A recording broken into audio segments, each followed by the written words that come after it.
সশস্ত্র বাহিনীর ম্যাজিস্ট্রেসি ক্ষমতা আরও বাড়ালো সরকার। সবুজ সংকেত পেয়েছিলেন আব্দুল হামিদ, সঙ্গে গেলেন আরও যারা। বিমানবন্দরে কার ফোনে ছাড়া পেলেন আব্দুল হামিদ, যা বললেন হান্নান মাসুদ। রাতে দেশ ছাড়তে পারেন জাপা মহাসচিব চন্ন।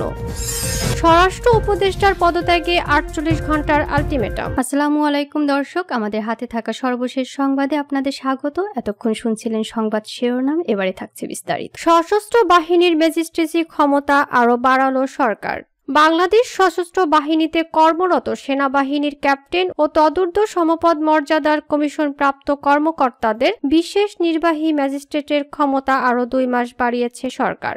বৃহস্পতিবার জনপ্রশাসন মন্ত্রণালয়ের এক প্রজ্ঞাপনে এই সিদ্ধান্তের কথা জানানো হয়। নতুন সিদ্ধান্ত অনুযায়ী 14 মে থেকে 60 দিন এই সিদ্ধান্ত বলবৎ থাকবে। ছাত্র জনতার অভ্যুত্থানে আওয়ামী লীগ সরকারের পতনের পর উদ্ভূত আইন শৃঙ্খলা পরিস্থিতিতে গত 17 সেপ্টেম্বর সশস্ত্র বাহিনীকে বিশেষ ম্যাজিস্ট্রেটের ক্ষমতা দেওয়া হয়। পরে এই মেয়াদ একাধিকবার 2 মাস করে বাড়াচ্ছে সরকার। ফৌজদারি কার্যবিধি ধারার অধীনে অপরাধগুলো আমলে নিয়ে প্রয়োজনীয় ব্যবস্থা নেওয়ার সুযোগ রয়েছে বিশেষ নির্বাহী ম্যাজিস্ট্রেটের ক্ষমতা কর্মকর্তাদের। সরকারি চাকরিতে কোটা সংস্কার আন্দোলন ঘিরে ঢাকা সহ সারা দেশে সংঘর্ষ ছড়িয়ে পড়লে গত বছরের 19 জুলাই দিবাগত রাতে সারা দেশে সেনাবাহিনী মোতায়েন ও কারফিউ জারি করে তৎকালীন আওয়ামী লীগ সরকার। পরে ছাত্র জনতার অভ্যুত্থানে গত বছরের 5 অগাস্ট আওয়ামী লীগ সরকারের পতন হয়। এরপর 8 অগাস্ট অন্তর্বর্তী সরকার গঠিত হয়। দেশের বিদ্যমান পরিস্থিতিতে এখনও সারা দেশে সেনাবাহিনী মোতায়েন আছে। সবুজ সংকেত পেয়েছিলেন আব্দুল হামিদ, সঙ্গে গেলেন আরও যারা। বুধবার দিবাগত রাতে দেশ ছেড়েছেন সাবেক রাষ্ট্রপতি মোহাম্মদ আব্দুল হামিদ। তিনি থাইল্যান্ডে গেছেন বলে জানা গেছে। শাহজালাল আন্তর্জাতিক বিমানবন্দরে দায়িত্বশীল একটি সূত্র জানিয়েছে, বুধবার দিবাগত রাতে দেশ ছেড়েছেন সাবেক রাষ্ট্রপতি মোহাম্মদ আব্দুল হামিদ। তিনি থাইল্যান্ডে গেছেন বলে জানা গেছে। শাহজালাল আন্তর্জাতিক বিমানবন্দরে দায়িত্বশীল একটি সূত্র জানিয়েছে, বুধবার দিবাগত রাত 3টা 5 মিনিটে থাই এয়ারওয়েজের TG 340 নম্বর ফ্লাইটে ব্যাংককের উদ্দেশ্যে ঢাকা ছাড়েন আব্দুল হামিদ। এর আগে রাত 11টার দিকে শাহজালাল আন্তর্জাতিক বিমানবন্দরে যান আব্দুল হামিদ। সেখানে যাওয়ার পর ইমিগ্রেশনে প্রয়োজনীয় যাচাই বাছাই শেষে দেশ ছাড়ার সবুজ সংকেত পান তিনি। পুলিশের বিশেষ শাখার কর্মকর্তারা বলছেন, তার দেশ ত্যাগে আদালতের নিষেধাজ্ঞা কিংবা কোনো বাহিনীর আপত্তি ছিল না। নিষেধাজ্ঞা না থাকায় তাকে দেশ ত্যাগে বাধা দেওয়া হয়নি। ইমিগ্রেশন কর্তৃপক্ষ জানায়, আব্দুল হামিদের বিরুদ্ধে দেশ ত্যাগের নিষেধাজ্ঞা না থাকায় তাকে চিকিৎসার জন্য যেতে দেওয়া হয়েছে। আব্দুল হামিদের পারিবারিক সূত্র জানায়, তার সঙ্গে শ্যালক ডাক্তার নওশাদ খান ও ছোট ছেলে রিয়াদ আহমেদ আছেন। দেশের চিকিৎসকদের পরামর্শই তিনি বিদেশে গেছেন বলে দাবি পরিবারের। বিগত আওয়ামী লীগ সরকারের সময় টানা 2 মেয়াদে রাষ্ট্রপতির দায়িত্ব পালন করেন আব্দুল হামিদ। ছাত্র জনতার অভ্যুত্থানে আওয়ামী লীগ সরকারের পতনের 9 মাস পর দেশ ছাড়লেন তিনি। আব্দুল হামিদের বিরুদ্ধে অন্তত একটি হত্যা মামলা থাকার তথ্য রয়েছে। গত 14 জানুয়ারি কিশোরগঞ্জ সদর থানায় তার বিরুদ্ধে এই মামলাটি করা হয়।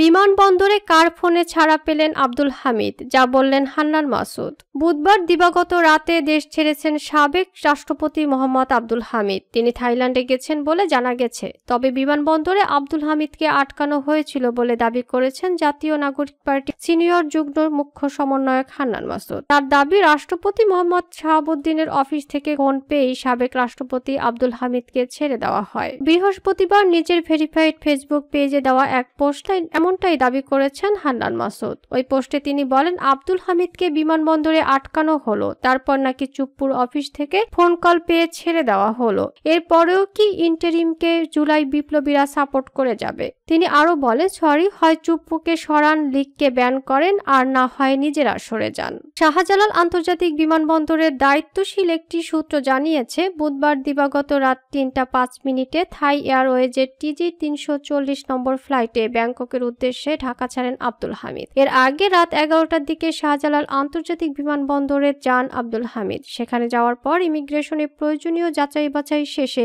দেশ ছাড়ার সবুজ সংকেত পান তিনি। পুলিশের বিশেষ শাখার কর্মকর্তারা বলেছে, আব্দুল হামিদ দেশ ত্যাগে আদালতের নিষেধাজ্ঞা কিংবা কোনো বাহিনীর আপত্তি ছিল না। নিষেধাজ্ঞা না থাকায় তাকে দেশ ত্যাগে বাধা দেওয়া হয়নি। আব্দুল হামিদের পারিবারিক সূত্র জানায়, তার সঙ্গে শ্যালক ডাক্তার নওশাদ খান ও ছোট ছেলে রিয়াদ আহমেদ আছেন। দেশের চিকিৎসকদের পরামর্শই তিনি বিদেশে গেছেন বলে দাবি পরিবারের। রাতে দেশ ছাড়তে পারে জাপা মহাসচিব চুন্নু। জাতীয় পার্টির মহাসচিব মোহাম্মদ মুজিবুল হক চুন্নু আজ বৃহস্পতিবার রাতে দেশ ছাড়তে পারেন বলে জানিয়েছেন গণ অধিকার পরিষদের উচ্চতর পরিষদ সদস্য ও গণমাধ্যম সমন্বয়ক আব্দুল হানিফ। বৃহস্পতিবার বিকেলে নিজের ফেসবুক আইডিতে দেওয়া এক পোস্টে এ তথ্য জানান তিনি। আবু হানিফ তার পোস্টে বলেছেন, আমাদের কাছে তথ্য রয়েছে আজ রাতে আওয়ামী লীগ দোসর জাপার মহাসচিব দেশ ত্যাগ করতে পারেন। বিষয়টা স্বরাষ্ট্র মন্ত্রণালয়ে অভিহিত করা হয়েছে। জানা গেছে কিশোরগঞ্জ ৩ আসন থেকে একাধিকবার সংসদ সদস্য নির্বাচিত হয়েছেন জাতীয় পার্টির মহাসচিব মোহাম্মদ মুজিবুল হক চুন্নু। ২০২৪ সালের বিতর্কিত নির্বাচনেও তিনি অংশ নিয়েছিলেন। আওয়ামী লীগের সঙ্গে জাতীয় পার্টিতে জোটবদ্ধ রাখতে গুরুত্বপূর্ণ ভূমিকা রেখেছেন এই জাপা নেতা। গত বছরের ৫ অগাস্ট ছাত্র জনতার অভ্যুত্থানে স্বৈরাচার সরকারের পতন হওয়ার পর জাতীয় পার্টির মহাসচিব মোহাম্মদ মুজিবুল হক চুন্নুর বিরুদ্ধে একাধিক মামলা হয়েছে। এরপর থেকেই তাকে গ্রেপ্তারের দাবি জানিয়ে আসছেন বিভিন্ন রাজনৈতিক দলের নেতারা। স্বরাষ্ট্র উপদেষ্টার পদত্যাগে ৪৮ ঘণ্টার আলটিমেটাম। স্বরাষ্ট্র উপদেষ্টা লেফটেন্যান্ট জেনারেল মোহাম্মদ জাহাঙ্গীর আলম চৌধুরীকে পদত্যাগ করতে ৪৮ ঘণ্টার আলটিমেটাম দিয়েছে গণ অধিকার পরিষদের অঙ্গ সংগঠন বাংলাদেশ যুব অধিকার পরিষদ। ডামি রাষ্ট্রপতি ও হত্যা মামলার আসামি আব্দুল হামিদকে দেশ ছাড়তে সহযোগিতা করার অভিযোগ এনে স্বরাষ্ট্র উপদেষ্টার পদত্যাগের দাবি জানায় তারা। বৃহস্পতিবার স্বরাষ্ট্র উপদেষ্টার পদত্যাগের দাবিতে স্বরাষ্ট্র মন্ত্রণালয় ঘেরাও কর্মসূচি পালন করেছে বাংলাদেশ যুব অধিকার পরিষদ। এতে প্রধান অতিথি হিসেবে উপস্থিত ছিলেন গণ অধিকার পরিষদের সাধারণ সম্পাদক মোহাম্মদ রাশেদ খান। পরে ১২ সদস্যের একটি প্রতিনিধি দল স্বরাষ্ট্র মন্ত্রণালয়ের অতিরিক্ত সচিব মোহাম্মদ আতাউর রহমান খানের সাথে স্মারকলিপি তুলে দেন। স্মারকলিপিতে এই আলটিমেটামের কথা বলা হয়। প্রধান উপদেষ্টা অধ্যাপক ডক্টর মোহাম্মদ ইউনুস বরাবর দেওয়া এই স্মারকলিপিতে বলা হয়, গণমাধ্যমের তথ্য মতে অন্তর্বর্তী সরকারের সহায়তায় ডামি রাষ্ট্রপতি হত্যা মামলার আসামি আব্দুল হামিদ তার পুত্র ও শ্যালককে নিয়ে বৃহস্পতিবার রাত ৩টা ৫ মিনিটে দেশ ছেড়ে পালিয়েছে। আপনার সরকারের স্বরাষ্ট্র উপদেষ্টা দায়িত্বে থাকা অবস্থায় কিভাবে পালালো? ডামি রাষ্ট্রপতি আব্দুল হামিদ একজন ফ্যাসিবাদের দোসর ও হত্যা মামলার আসামি। আমরা সরকারকে ৪৮ ঘণ্টার আলটিমেটাম দিচ্ছি। এই সময়ের মধ্যে যথাযথ জবাব, দোষীদের বিরুদ্ধে ব্যবস্থা এবং ডামি রাষ্ট্রপতিকে ফিরিয়ে আনতে না পারলে স্বরাষ্ট্র উপদেষ্টাকে সসম্মানে চেয়ার ছাড়তে হবে। অন্যথায় স্বরাষ্ট্র উপদেষ্টার পদত্যাগের দাবিতে সারা দেশে আন্দোলন গড়ে তোলা হবে, যার জন্য দায়ী থাকবে অন্তর্বর্তীকালীন সরকার। স্মারকলিপিতে আরও বলা হয়, এই সরকার ছাত্র জনতার অভ্যুত্থানের সরকার। জুলাই গণহত্যার বিচার, আওয়ামী লীগকে নিষিদ্ধ, রাষ্ট্র সংস্কার, আহতদের পুনর্বাসন ও শহীদের যথাযথ মর্যাদা প্রদান ছিল আপনাদের উপর জনগণের অর্পিত দায়িত্ব। কিন্তু আপনারা ধীরে ধীরে সেই দায়িত্ব থেকে দূরে সরে যাচ্ছেন এবং আওয়ামী লীগকে পুনর্বাসন করছেন। তাই গণ অভ্যুত্থানের অংশীজনদের পক্ষ থেকে আপনাদের প্রতি ধিক্কার ও ঘৃণা প্রকাশ করছি।